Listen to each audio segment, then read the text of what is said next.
करतात का? ते पण महत्वाचं आहे ना. ज्या पक्षाचा उमेदवार, ज्या पक्षाचा नेता तरी इमानदारीने त्या पक्षाचं काम करणार आहे का?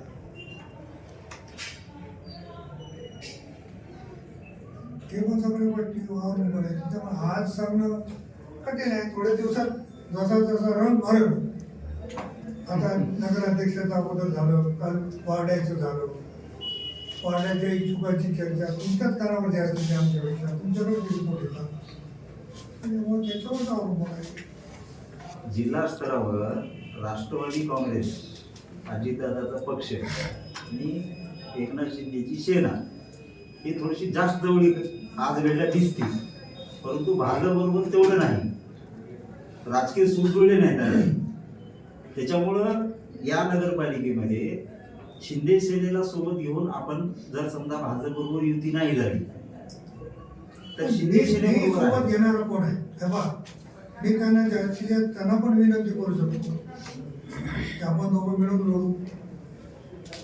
तिघं होत नसतील तर दोघं मिळून लढू. तिघं झालं तर चांगली गोष्ट आहे. एवढं